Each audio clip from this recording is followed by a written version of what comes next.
Okay, welcome. Oh, that's loud. Welcome, everybody. Thank you for coming today, and I'm going to talk with you about the strategic transformation process. And I forgot my thing to advance. And I appreciate that you came today, and there are also people online. And so as I go through today, I have a fairly formal presentation. So I'm going to ask that you allow me to get through the presentation, and then I'll open it up so we have time for question and answer. So I'm just going to go ahead and dive in. And this is a similar presentation that I gave to the leadership of both faculty and staff a week and a half or 2 weeks ago. So you're going to be seeing everything that they did before with some updates. And I thought I'd start out with just talking about Fry-style administration, because it's, every time you get a new administrator, they have a different style. And some of you have worked directly with me. Many of you have not. And so you don't know how I operate. So my mode of operation is to get input from a lot of people, because I think the best decisions are made when we have more input. And that when we have very specific, engaging and considerable discourse on a topic.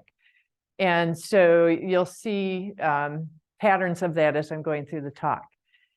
And then I just want to remind, this was more of a reminder for faculty, but I'm putting it here as well, that administrators are actually hired to administrate and make decisions.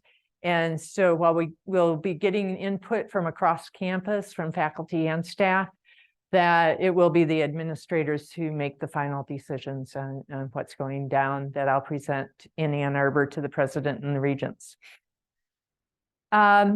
Whoops, now what did I do? Okay, I'm back on. I'm dangerous with these things. So I just wanted to go over a little of the history. And when Chancellor Dutta came, he started off with Vision 2020, which was in essence a strategic plan for our campus. And we started on that, and then COVID hit.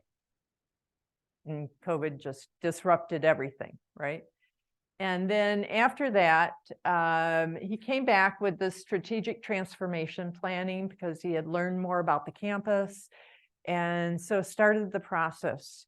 And so during 2022 and 23, we spent the year giving a lot of input into the strategic transformation planning. I bring this slide up just to remind us of why we need to do this. There's been a significant decline in enrollment over the years. In 2014, we had about 8,500 students. Our enrollment this fall is at 6,100, or a little bit more than that. And it's great. You see the trend up now, and so we need to keep and continue that trend. If you look at this, the blue is the total enrollment, undergraduate is in red, and the graduate enrollment is in green. And so I was expecting to see more of an upward trend on undergrad or on graduate enrollment, but we had some complications in there, like a drastic decline in international students, because what was going on at a national level and things that impacted that. But I put this up just as a reminder of why we're even doing this process. We need to do something about our enrollments. So last year, the deans and directors were asked to reduce their budgets. For the deans, they did it by reducing the number of sections of courses taught. So they had courses that might be low enrolled, and so they were asked to combine some of those sections. So it would be more economical to just hire one faculty member instead of two to teach that. In doing so, we reduced the number of Leo faculty. And we did that so we could retain our tenure track and clinical track faculty. We modified curricula to gain curricular efficiencies, and some examples of that, and sorry, I pull my examples out of the College of Health Sciences because I'm most familiar with that. But an example there would be in our physical therapy and occupational therapy program. There is some similar curriculum that has to happen, and so they combined 4 or 5 courses that are taught for both of the programs, thereby reducing instructional cost. And then just across campus on the staff side, if you're in an academic unit, you might have felt the budget tightening, but certainly across campus, there was budget tightening. And I'm sure you are familiar with some of the measures taken there. Okay, so financial viability is not an option, it's a requirement, it's a necessity for our campus. And I like this quote: change happens when the pain of staying the same is greater than the pain of change. Change is always painful. It's hard because it disrupts us, and disruption takes us out of what we're used to. And so it is painful. But to stay the same means that we will not be financially viable. And so we need to do something. So as part of this, I've asked in the academic units, I've asked everybody to make sure that they're balancing their budget, because in the transformation process, what the president and the regents are telling me, and they've told Chancellor Dutta before me, that the potential funding that's out there is not to cover our deficit. It's to be a stimulus, if you would, that will help propel us forward, whether it's through new programming or student services or whatever, that will help us grow enrollment, retain students, and have a higher graduation rate. So we have to be real clear. I just want to make that abundantly clear. This is not a rescue for deficits. It's a plan for the future.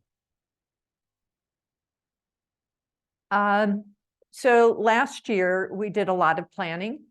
We were looking at our current programming, and this happened on both the academic side and student services side, to look at our current programming, to look at its effectiveness. In terms of academic programs, we looked at the enrollments, the quality, and the alignment with workforce, like are there jobs for our graduates when they get out in that field.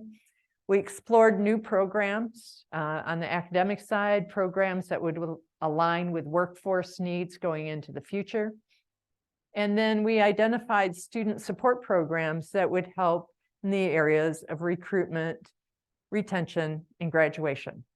And so all of that was part of the planning last year, and many of you participated, and thank you for your input last year on that process. So what happened to date? I'm just going to go through the steps we took and what's happened.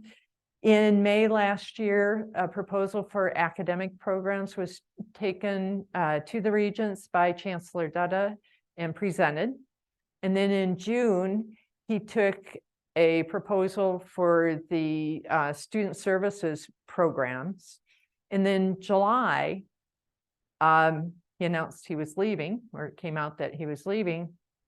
And so President Ono said there's a pause on the strategic transformation. And then I was contacted about possibly taking on the role of interim chancellor. And my conversations with President Ono always started with, well, I'm only interested if we can make progress and move forward on the transformation. And so that is absolutely the understanding of my interim period here. And so I also asked for input on what will help us to move it forward. And so I got some input from him, and I kept asking him and kept asking him. And finally he said, well, do you want to speak to Regent Hubbard, who's the chair of the regents? And so I talked with her for about a half an hour one day, and she gave me feedback. So I'll share that feedback with you. And the feedback was this, that the programs that were put forward, or the proposals that were put forward, needed to have metrics added. By metrics, I'm talking about what we're measuring to determine if it's successful. They also need benchmarks. And by benchmarks, what I mean is for that given metric. So if the metric is to increase enrollment, when will we know whether we're successful or not? So if you start a new academic program and you say that you're going to increase enrollment by 40 students a year, whatever it is, then at what date, at what year, target year, will you have been expected to meet that level of enrollment in that program?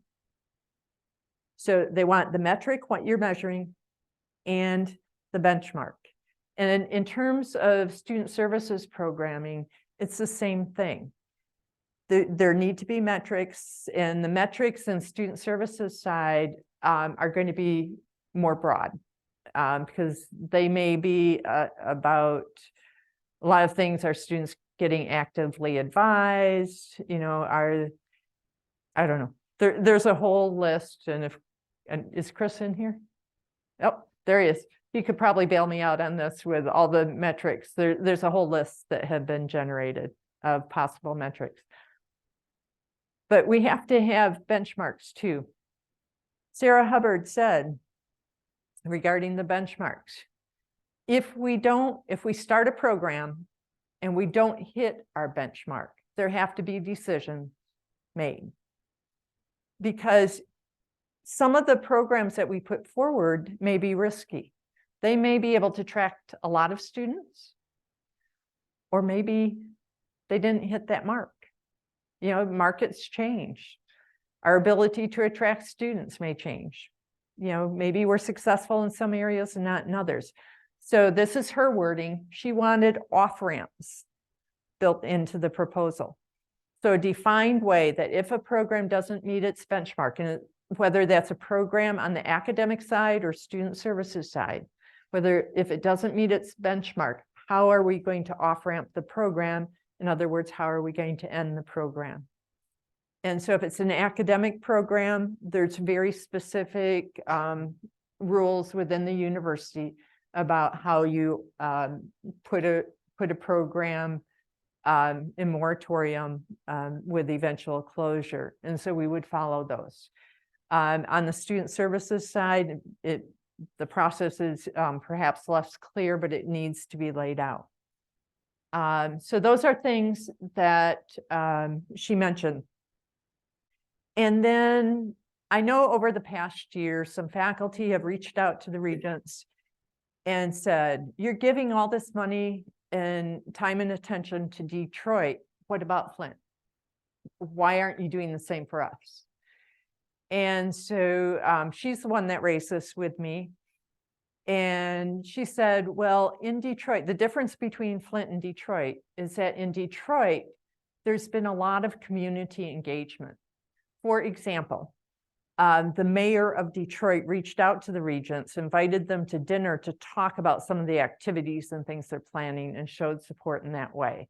There's been business, people who've done the same, and so on. And so I talked to Chancellor Dutta before he left about this and how much he had engaged the community. And he had not done a lot of that engagement yet because the planning just was so fresh. He hadn't had the opportunity to go out and do that. And so I view that as a big part of my role here in this time period. But I have not done a lot to start that yet, because I recognized I needed to get out to campus first, because it's not okay for me to go talk to the community when I haven't talked to campus. And so I have the green light after today to go forward and start having more of those conversations out in the community. So that will start happening after today. Anyways, that was the feedback that was provided. So the planning for this year, what we need to do. I created a strategic transformation integration group. I should call it something else because that's too much of a mouthful, but it's named after what it does. So when Chancellor Dutta took the plans down, he took an academic plan down and a student services plan, and they were not at all integrated. And there are many opportunities and need for integration of those plans. So this group is going to be integrating. And let me tell you who's in the group. I had to write it down so I didn't forget people. Whoops.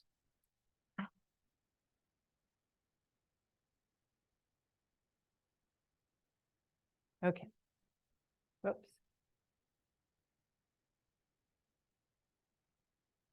There we go. Okay. So to represent the academic side, I have the deans there. They're all involved. And then on the student services side, I went to Chris Giordano and I said, who do we need?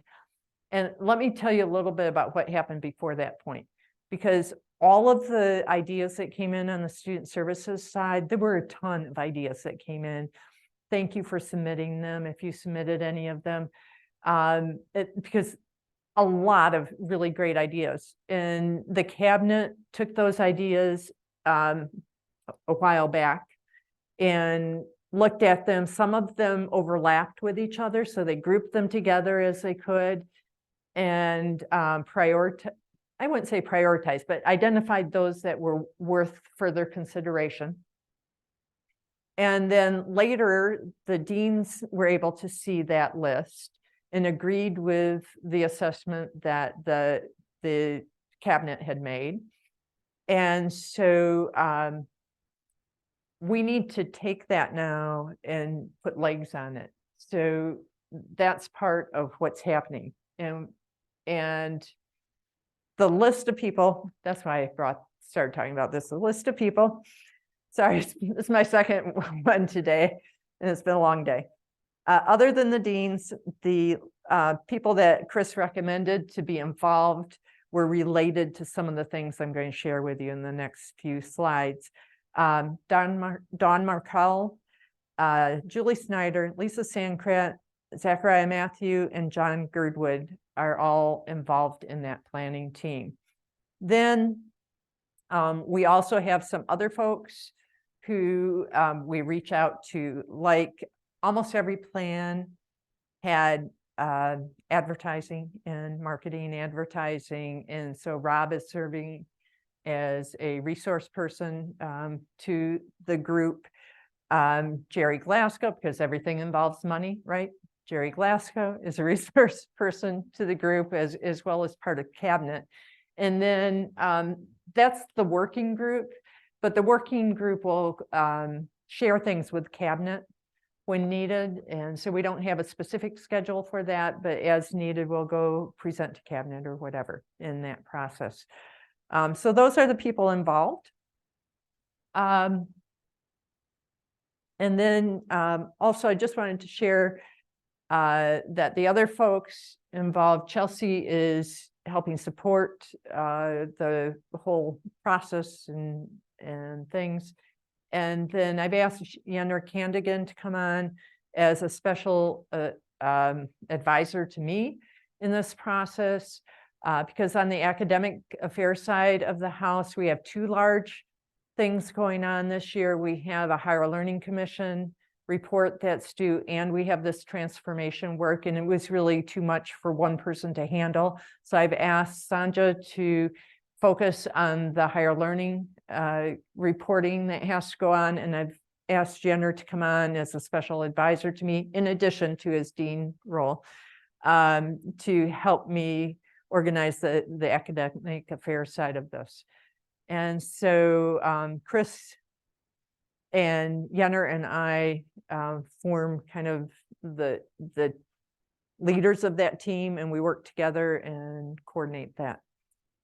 So that's planning for this year and part of how we're doing it. The document that I would like to take to the president and to the regents will include a list of programs we wish to expand. They are very interested in some of our highly successful programs, having them expand because they need some of the graduates of those programs. I know that at least from the health sciences area, they're asking me all the time, can you graduate more of X, Y, and Z students from your programs? Because we need to hire them at the hospital. So there are needs that they need filled, and they just want us to be successful in areas we're already showing success. It will include a list of new programs to develop, and these new programs will have to be in areas where there is a high market demand. There will be a list of student services that will support recruitment, retention, and graduation rates. And finally, so the first 3 bullets there, I feel really confident in. The last bullet about needed space renovations, I haven't tested the waters with the regents on whether they perceive that as something that should be in this plan or not. I plan to put it in there in the version I give to the president, and I'll work with him on testing that water. But it would really help us if there was some space renovation in there. So when the academic portion of the plan was presented to the regents, one of the responses was, it's so much. It's too big for you to handle all at once. And it was. I agree with that. And so instead of having it as just a all at once plan, I'm taking it back and developing a 3-phase plan. So we'll gradually implement things. And that goes for both the academic and student services side. On the academic side of the plan, I will not be sharing the programs. And I told the same thing to the faculty. And the reason is that for new programs that we're looking at developing, higher ed is such a competitive space right now. And I know, because I know every single dean of health sciences was asked to increase programming across the state, across the nation, because there are jobs in healthcare and they're good paying jobs, and they can get students. And so I don't want to tip off another dean at another college in another university to say, we're thinking about this, and then let them beat us to the punch. So while that may not feel comfortable and it's harder to plan a little bit because of that, that's the reality. I'm not going to share it.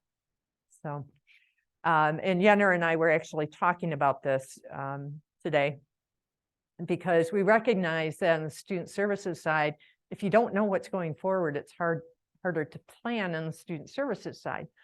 So we talked about maybe getting together a presentation for some key, like registrars, office people, data analysis people that need to know more, and say, okay, we're proposing X number of undergrad programs and X number of graduate programs, and thinking we're going to hire about this many faculty or staff or whatever. So we can begin to have some of those conversations without telling you exactly what we're doing. And I'm sorry about that, but I'm holding the line on that, not sharing that single piece. The rest of it I'll share, but not that piece. Okay, student services plan. A lot of great ideas here. And you notice I'm saying ideas under serious consideration. It means these need to be fleshed out, and it's possible not every idea listed here will make the cut. All of these ideas were vetted according to 3 standards. The 3 standards were, did they improve recruitment? Did they improve retention? And did they improve graduation rates? So it's RRG all the way through. That's what it was judged against. And actually, I want to say some of the plans that were submitted did not make that cut. But it doesn't mean that they aren't good plans. And there may be other ways that we can do something about some of those other ideas. It would just be out of the context of this transformation process. So we aren't ignoring some of the other proposals. So under every one, almost every plan, it said marketing and communication. So that will definitely be in the plan somehow. Then in terms of online teaching effectiveness and infrastructure, I don't know if all of you know this, but pre-COVID, we had a fee for online courses. And so every online course had that fee attached. And that's how we funded ODE, which was OEL before, right? So, but then when COVID hit, we decided that that wasn't fair to the students, and we were looking at ways to be more respectful of the situation students were in. And so we canceled that fee, which meant we canceled the budget for ODE, which is a bit of a problem. And I have to say, Jerry has worked wonders on the budget to be able to get some funds to ODE. But also in this proposal process, Nick put forward a proposal for some technology and software. I hope I say this right, Nick, that would help us be more efficient in what we do in ODE, which would help then balance the budget for ODE. And so that is probably going to stick in the ultimate plan. Then there was this whole concept of a centralized hub for academic support services, because right now those are spread around campus. There are some structural issues, and structural, I mean like building issues.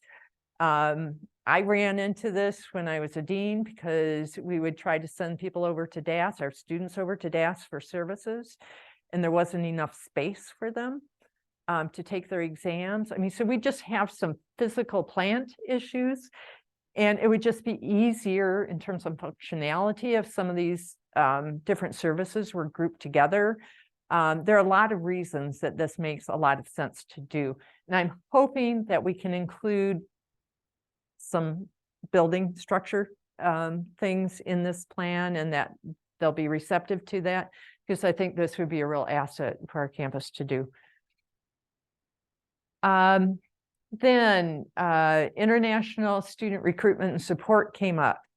Some of our existing programs and some of the proposed programs have a high opportunity to recruit international students. But A, we need to have recruiters out recruiting, and B, we need to support the students when they're here. So we need to work on that. Then a whole lot of ideas around the first year experience for students.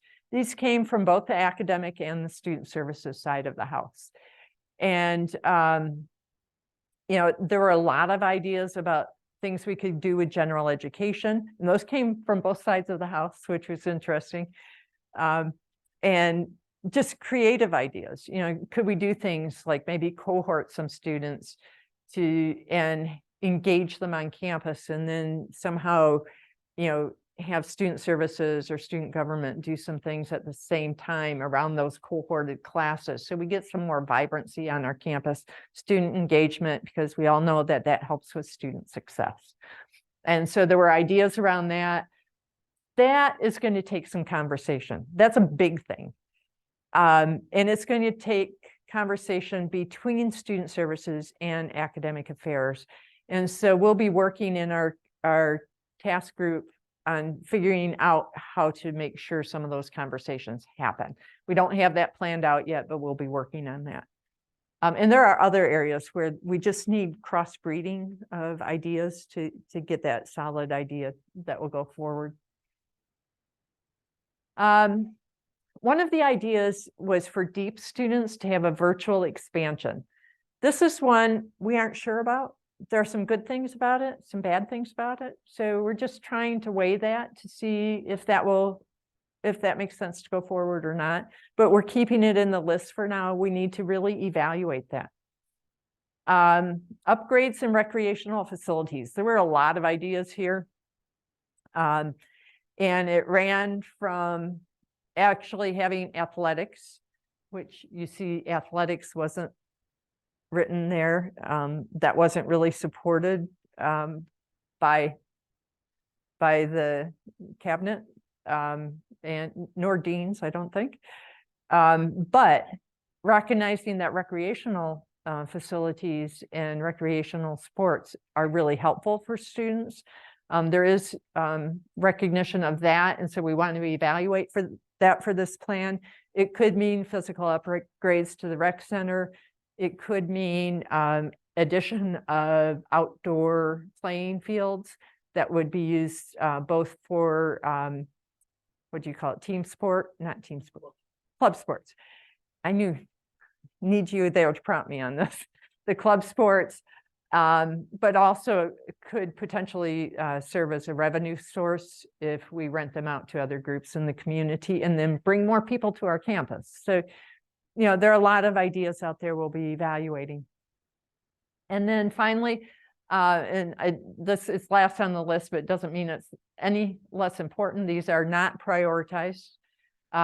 Student pipelines and pathways to connect with our high schools and really design good pathways and support existing pathways that we have for students to make their way to Flint, UM-Flint successfully. So these are what we're considering in this area and space. I just wanted you to be aware of that. There's a lot of great ideas, and I just want you to recognize the budget side of this conversation. On the academic side, academics bring in money. They're a revenue generator for the campus. On student services, it's a cost center for the campus. And we just have to make sure in our planning that we can manage everything, because we'll get essentially startup funds for anything that we get in the transformation plan, whether that's on the academic side or the student services side. In the end, we have to be able to support that. And so we need to be smart about this and build programs that are sustainable. So that's part of our thought process as well. Okay, so next steps. On the academic side of the house, the various schools and colleges I discovered as I became interim chancellor had different forms and amounts of conversation with the faculty. And I need to be able to make a statement to the president and to the regents that the faculty have vetted this proposal, that they've seen and had input. And the amount of input in different schools or colleges was different.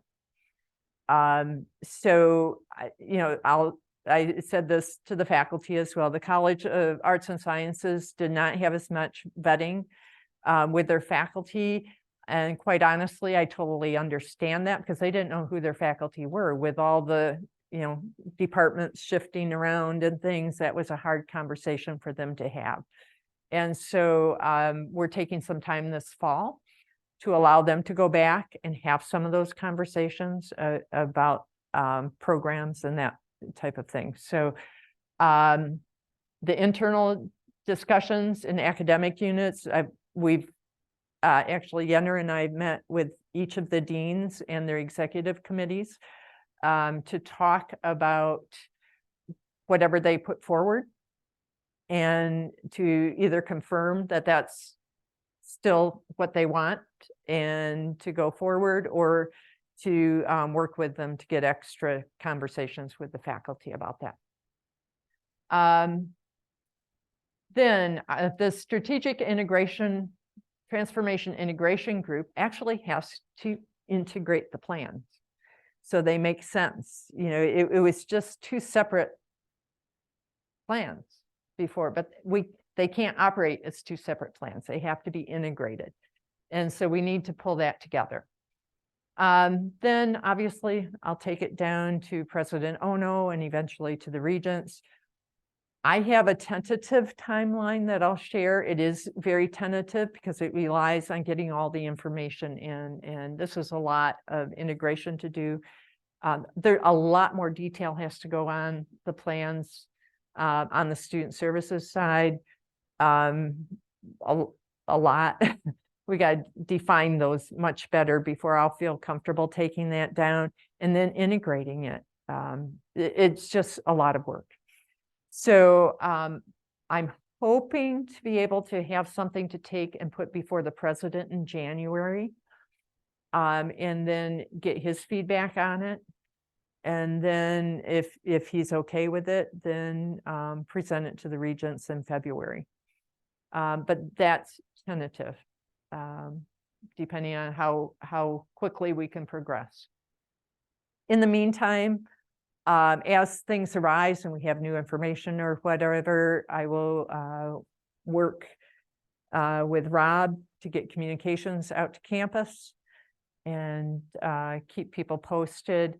And also, you may be invited into some open conversations. Like, you know, we talked about, you know, reforming gen ed so that we might do something with cohorts or, you know, have it somehow more closely integrated with student services. We haven't talked and decided about how we're going to have those conversations. It might be some open forums or other means, but there may be opportunities for you to re-engage in the process as well. So that's the end and really the beginning, because the future is ours to define. And we really have to grab hold of this opportunity and look for the future of the university, for the future of our students, and the future of the community. So I open the floor to questions, and Linda will run around with the mic if you have a question. If you're in the room, please say who you are so that the people online can know that. And if you're online, please use the Q&A function to ask a question.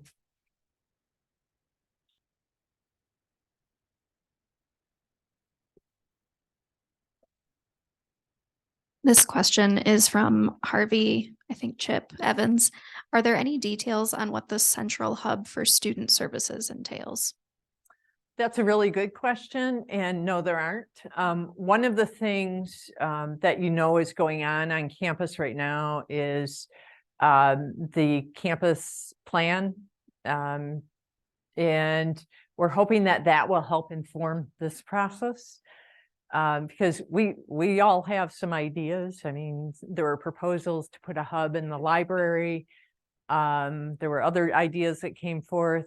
So I don't have any details. We just aren't there yet. And we're really hoping that campus plan can help inform us.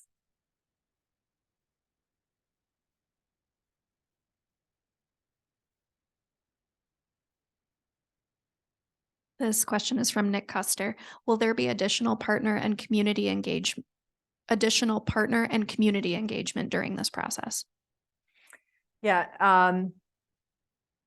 it will be, like I said, I need to bring community on board more with this, get more community support. And actually I met with the cabinet today to talk about who to invite onto the Citizens Advisory Committee. So we'll get that going as part of it. But I would also like to host some very small group meetings, probably over at the Chancellor's house for coffee or whatever, I don't know. And invite small groups, reaching out to like the arts community, reaching out to our donor community, reaching out to other groups. I know I need to get to the politicians very soon. just because of other conversations in the community. So I'm going to be reaching out to various groups in the community. So if you have suggestions on those, I welcome those. You all know how to find my email address, and I do read my email. So that's a good way to get a hold of me. And then in terms of things on campus and getting more campus input, like I said, we may have some open forums on specific topics that we need more input, that type of thing. Or the task group may reach out in specific areas. So in the student services side, we may just need to wrap our heads around something in advising or some other area that we'd be reaching out to, admissions, recruitment kind of things, whatever. There may be more dialogue there to help us really develop and put legs on some of the ideas.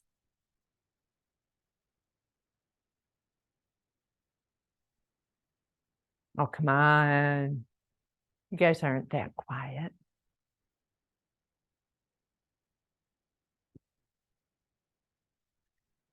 I know you talked about how during the pandemic, we stopped doing the online fees. And I was just wondering if there will be a time when maybe that's reinstated, or is that something that's kind of gone across the board and other universities aren't doing that anymore?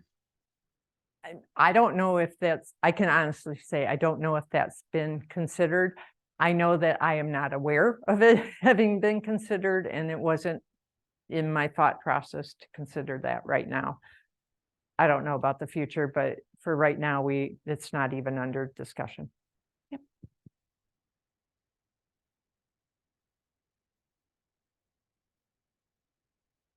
Now, I can't have explained everything so well that there aren't questions. Laura Stataker asks, the new programs you discussed, can you say if those will be academic programs or will some of those be student services? Both. Yeah, because there was an academic plan, the academic units put forward undergraduate, graduate programs, certificate programs, kind of expansive list, and student services, things around RRG, things that would help us.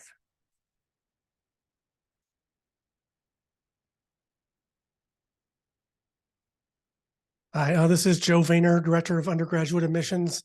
I just wanted to say, I've been very interested in this process for the beginning as someone who's, one of the people on campus who's primarily responsible for increasing our new student enrollment and bringing new students onto campus. I completely understand why details can't be shared in terms of new programs. And, there are things we don't want to get out from a comparative standpoint, but as we've gone through the process with the academic units and then gone through the process on the student service side, my hope is that there will be some engagement with enrollment management as well, because there's a wealth of knowledge in the division. I mean, everywhere from the director level down to the recruiters who really have their finger on the pulse of what programs students are interested in, what's driving them to campus or keeping them from campus. And it's not a question so much, but we are, in the division and specifically in my office in admissions, we are here and ready to serve and ready to be engaged in this process. That's great. And the deans meet regularly with enrollment management folks. And so you'll see that some of those ideas have been incorporated into the plans that came forward. And also, like there are some areas that I want to hold really tight, and not release. There are other programs that we may be able to release earlier too. But if you have any specific information, get it to us. And Yenner and I had talked about what groups we need to meet with, and so we should probably add enrollment management to that group. So thank you. Yeah. Hi, I'm Audrey Scribner. I'm from the College of Arts and Sciences Administrative Assistant. I think it's really nice. I think it's interesting to look at like the 10-year graph because I started as a student in 14. So I know what it felt like to have that many students on this campus. And it was very they different. were in person too. Yes, it was very different. My question is, if we have ideas for that integration team, some of the things I'm thinking about are ways to connect those academic units and our student services. Where should we send those? I'm going to offer that up to Yenner, Okay. Yenner Candigan. And he'll bring it to the committee. So he's helping me with this, so.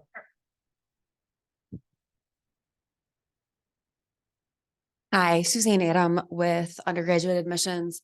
To kind of piggyback off of what Joe said, totally understand the keeping new programs quiet. One of the issues that we ran into with CIT and when that launched was somewhat unrealistic expectations in terms of the numbers that they wanted enrolled with the information that we had in order to be able to get students enrolled in that very first semester that it started. So is there going to be consideration as far as when the programs are announced that we're starting and admissions and recruiting given proper time to be able to recruit for that upcoming class? Because we run into two things. So we're recruiting the FIDIAC students. We're also recruiting transfer students, which obviously new programs, transfer students are going to be likely 2 years out before we can really get that market in a new program. Yeah. So how is that going? How is the information getting to us to be able to recruit in enough time while still keeping programs secret going to be handled? Yeah, that's a great question. And I think one we have to think about more. And so did you take, yeah, I was taking notes for me a lot here. But I think that by meeting with the enrollment group, that will help. And we can take guidance from the enrollment group as well on, gee, you need to meet with the admissions advisors or whatever on this. And believe me that the deans will want to get word out quickly. I also want to say that when I talked to Regent Hubbard about what to put forward, she said, be realistic. Like, they don't want us to overestimate how many students we can get. They want us to put realistic numbers in projections of student enrollment. And so I've given that message previously to the deans. We might want to remind them on that.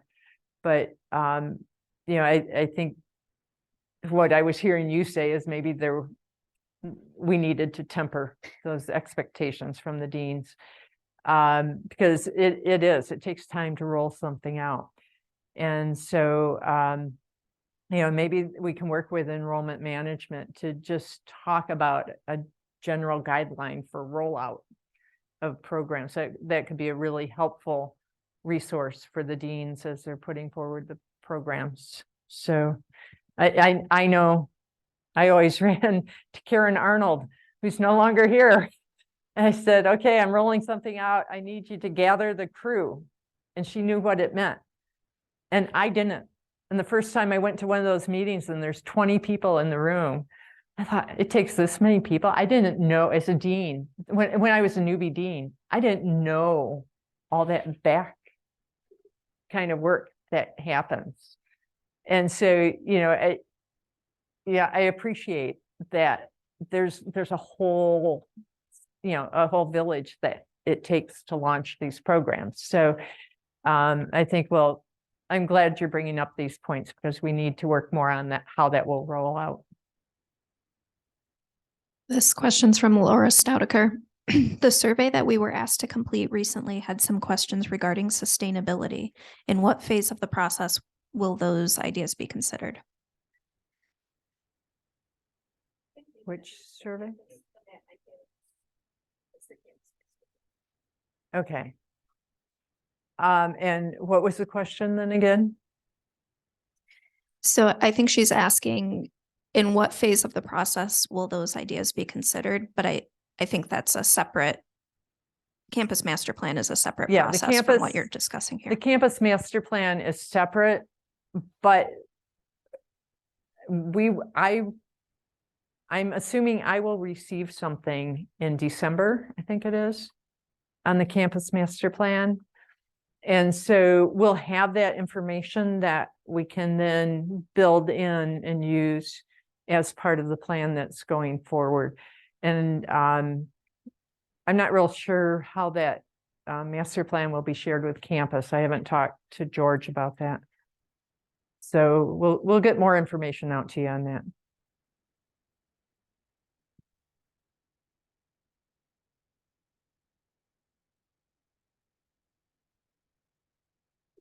Hello, Gary Ashley from the Office of Engaged Learning. As you know, we are a Carnegie designated institution. My question is, I know everything's being focused around RRG. Where does community engagement fit in with that picture? Yeah. There's emphasis on having more students have internship experiences and things, and that obviously interacts directly with the community. So I see that as central, but even beyond that, there were some of the ideas that came through were about service learning as well as the internship. So that level of community engagement is absolutely a part of the plan. Some of the programs that are being proposed to address specific needs in our community. And I'll give you an example because it's been talked about already.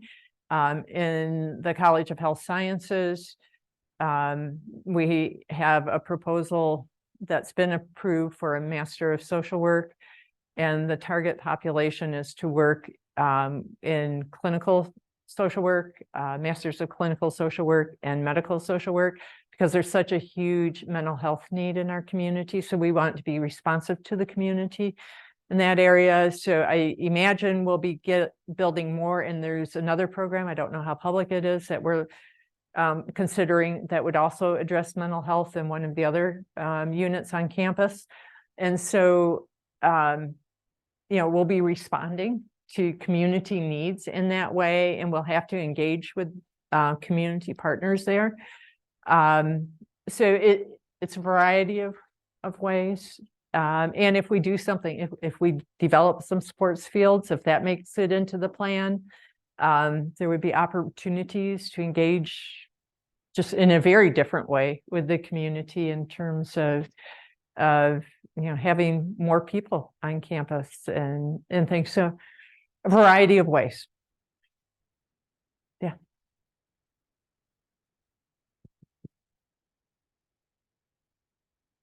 This question is from Michael Castle. What role do you see liberal arts disciplines such as history and philosophy playing in our transformation? Yeah. I really want a real vibrant and strong general education. And so I am including and thinking about that and talking like with Jeanette Stein, the interim dean of CAS, about general education and how we can strengthen that and build that in. We want to attract students to our campus with an exciting gen ed. I mean, it kills me, and Dawn witnessed this because, you have, as a dean, I went and talked to the parents of incoming students, and, parents asking me, well, what classes can our students just get out of the way online? And I said, well, there is not a single class that a student should get out of the way. They all have value, and being online doesn't mean it's any less well taught or engaging either. So, but we need to have our general ed be something that has value to our students, that they can recognize, that we can talk about. Right now it's a series of courses. Well, how can we make that more exciting? And so I see, history, and I forgot humanities or the other area. Philosophy as being part of that and being a very central part of that. Yeah, I think there's a lot of opportunity there.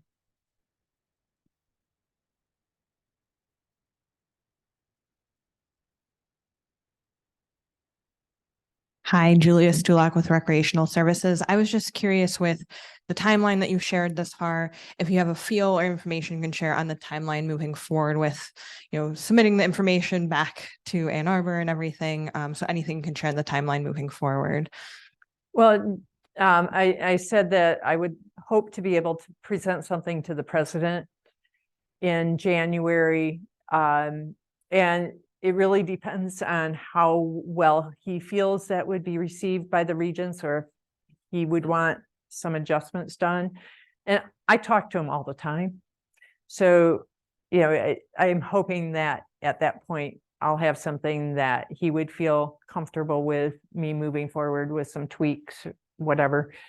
So, and then it's in the regent's hands. I don't have control of that. But part of my reasoning in trying to move it forward along that timeline is we need time this fall to do some of the work. But I'm also very cognizant of the budget cycle, because we're asking for a lot of money. And so I know the budget cycle, February, it's gearing up. And so I want to be out there in time with the budget cycle. Am I hitting it right, Jerry? Okay. So, this question is from Riley. Since there are still facets of the plan that need to be solidified, will there be additional forums and communications letting faculty staff know about the changes to the overall plans for these transformations? I'll have more. I don't know if it'll be through forums or if we'll put something together in an email communication or something. We'll get information out in some way, shape, or form. And like I said earlier, we may need to elicit your input as we're refining the plans. And so you may have opportunities in that way too. So, but my plan is to be as open as I can about this process, and to get input as much as I can in the process. So you guys got on a roll with the questions, so that's good.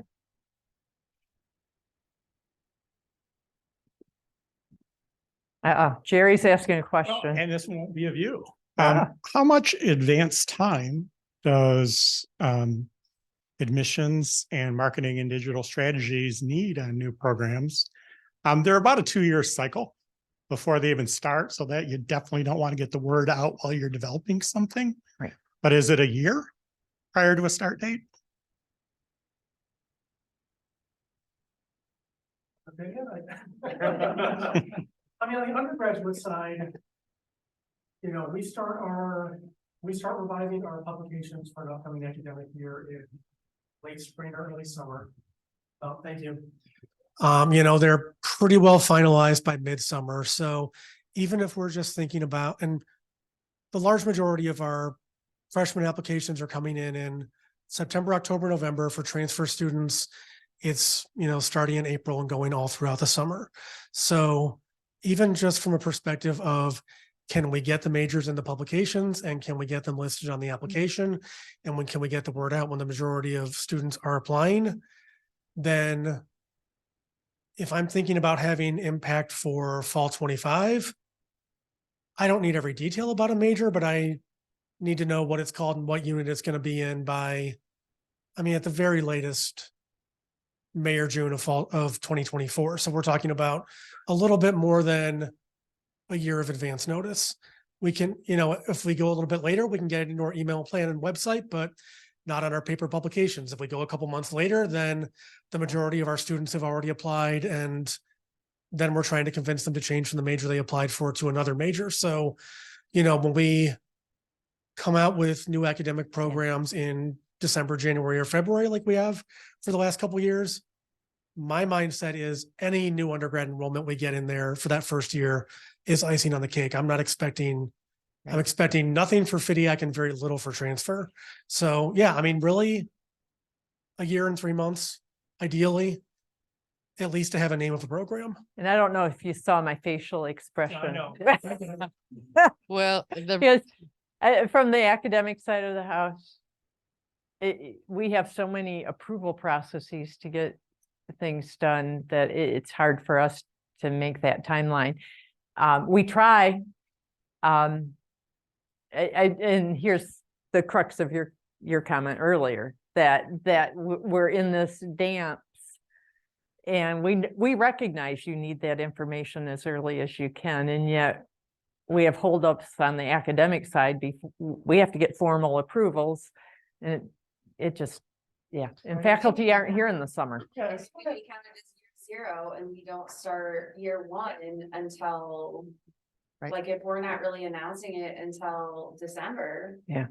Then say it's December 25 that it's being announced, then year 1 isn't till Yeah. fall 25 or fall 26. That's Yeah. just it. You have very low expectations the first year. Well, I think this is called the strat dance, Yeah. right? Yeah. Well, you have to think of the registrar's office in there too. Yeah. Which also Oh, yeah. has a whole Yeah. lot of, and The back end and the stuff. scheduling Yeah. being there so that students can get registered. And then there's Laura's office with the tuition schedule Yeah. and all that comes out. Yeah, that's why that group of 20 I talked about, that floored me. This question is from Nick Custer. Have there been considerations in the plans to address staff pay equity? We just went through a staff pay equity. So no, there are not.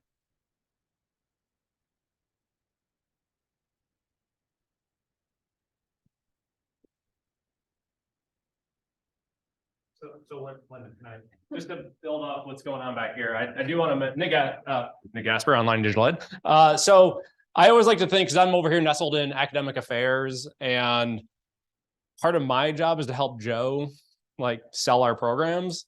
And alongside of what Joe and enrollment management can do, those faculty have to come talk to me, I hope, about building those courses and working with our instructional designers so that we have like great programs as a part of the transformation. And so that's all got to come together in that timeline. And hopefully we can do it at the same time, much like with AODC and a few other things that we've done. Yeah. There was one other thing I wanted to mention while I've got the mic, and that is, as a member of ITAC, I don't know if I have any other ITAC folks with me here today. You had mentioned the space and the rec center. I just want to give it because I'm not sure as the transition was happening, the context, those conversations we were having were more about bringing students back to campus and providing that level of service, especially with the rec center and bringing, enticing them here and giving them that extra. So that's really what we were talking about during that. Yeah, and that's how it's been just continued to be discussed. It's about getting student engagement on campus and things. So, and there's a lot of interest and discussion about getting students engaged on campus. Had a great conversation with student government the other night, and need to continue those conversations about how we can best do that. So, but also recognizing certain programs will be fully online, and I support that, but no.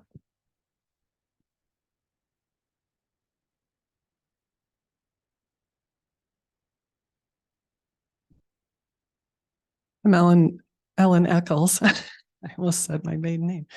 With University Advancement.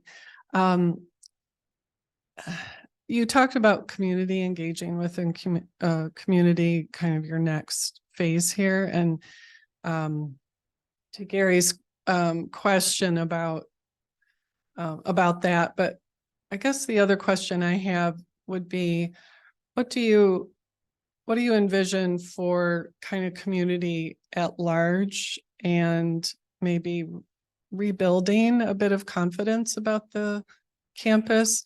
Because in my role, our role in University Advancement with, we're a little more outward facing with alumni and with community members.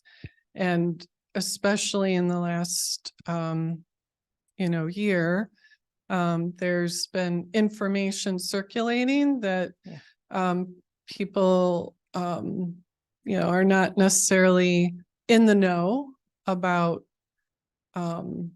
what's really happening with moving things forward. And so we kind of deal with that almost every day. Yeah, so do I now. Yeah, and so do you.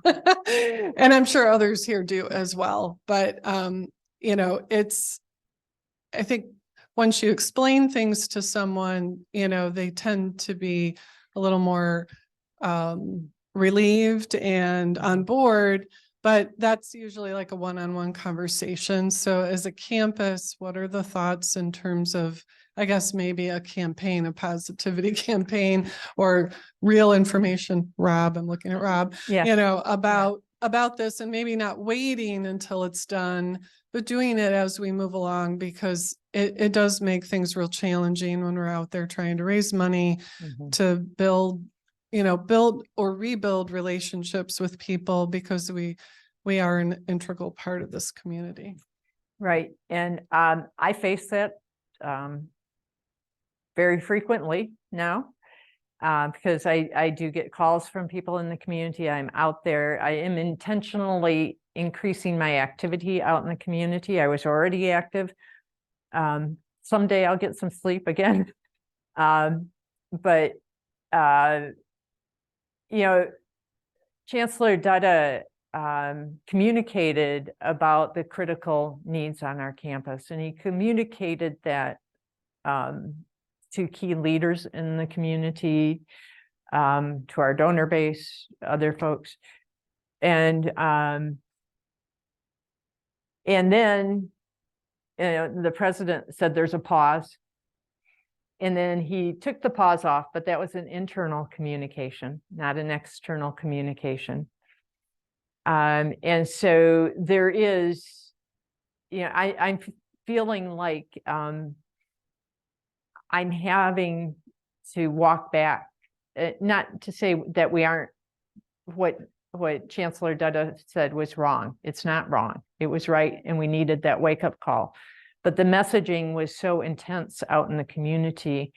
I think we have to rebuild those relationships. And I'm really glad you brought that up, because I think I should sit down with your area and talk about that, and get your thoughts on that and how we can do that, and invite Rob in.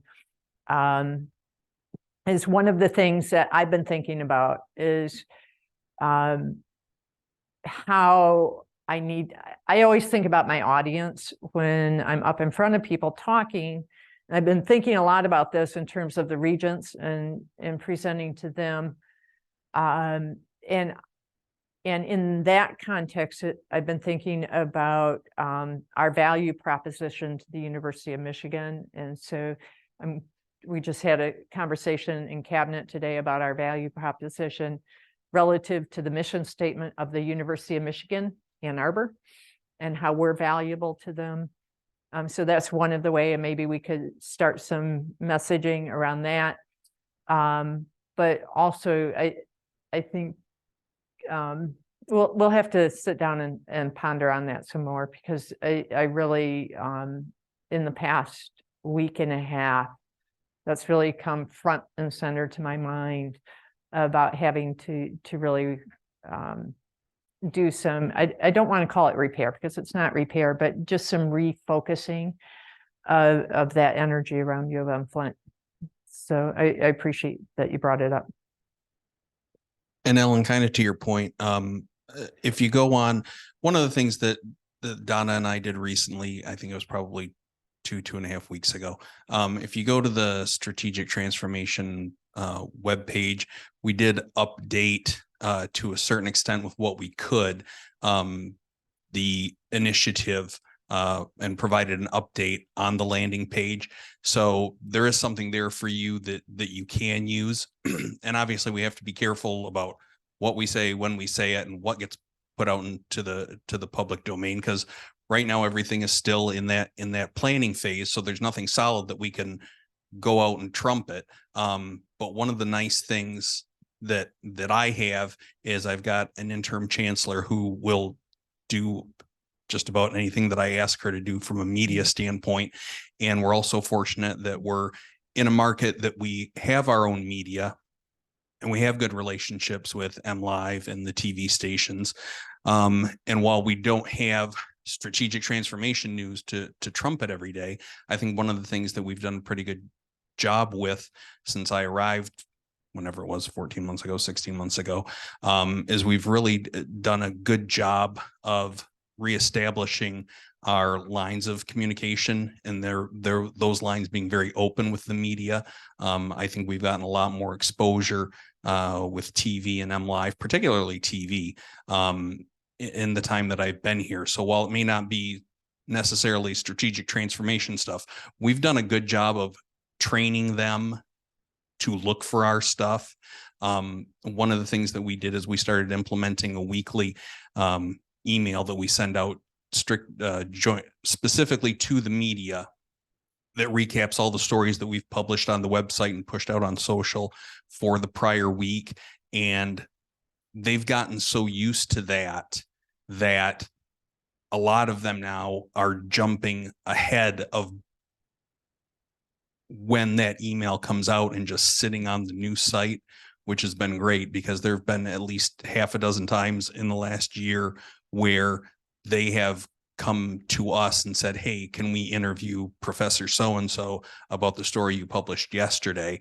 And we hadn't even gotten an opportunity to push it out to them. So there is a lot of positives out there. It's just not specific to this endeavor, because things have to be more solid before we can do that. Thank you for that. I think though it's also it's not necessarily about what's going to be new, but what has been our standard, you know, what like current programs, you know, we still talk to people that have no idea what we offer and didn't know that we like now have a school of nursing when it was a nursing program. And, you know, just and I think that's probably from many years of not really having strong communications outward facing. So I know that's just something that's got to develop over time, but there's so many great things that are already in place right now. And building on that with the new is something exciting. So just some thoughts there, but thanks. Yeah. Well, and I'll just put in a plug for Rob's area or a statement, because they can't report what they don't know. And so it really relies on the deans or people in the academic units, as well as any of the student service areas, to get those stories to Rob's shop so they can be developed. And I know a lot of the deans have hired writers who that's, I can say in CHS, oh my gosh, we hired somebody who's fabulous, and that really made a difference in what we could get out. So, but they can't do what they don't know. So.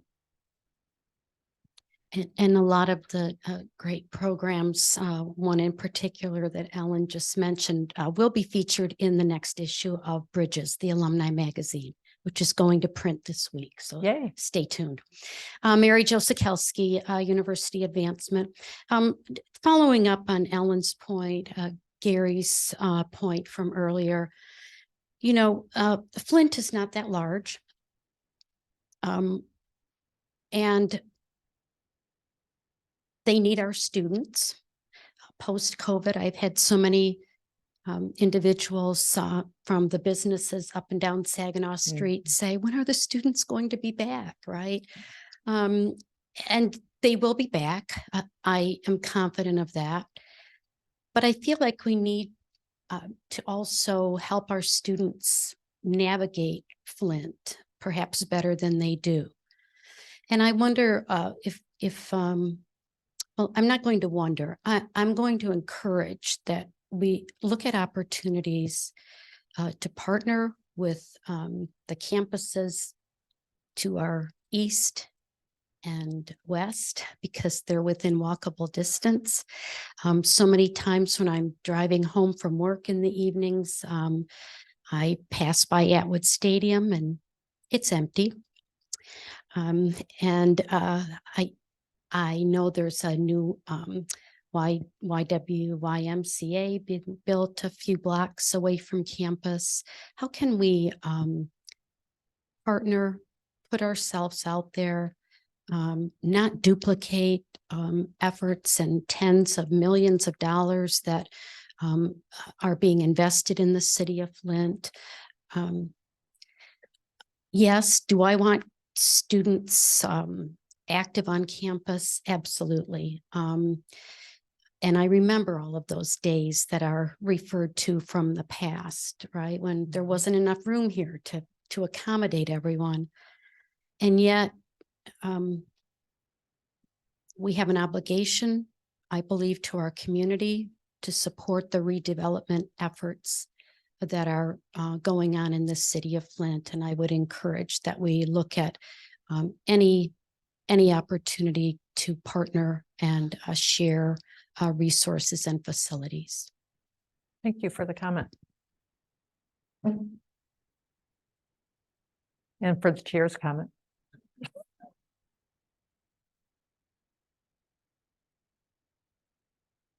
Anyone else? Anyone online? Okay, well, we will call it a wrap, and I really appreciate your questions, your comments, your input, and the fact that you came in person or online today. And if you have any reflections or thoughts afterwards, you know where to find me. And I look forward to continued conversation. So thank you. Thank you.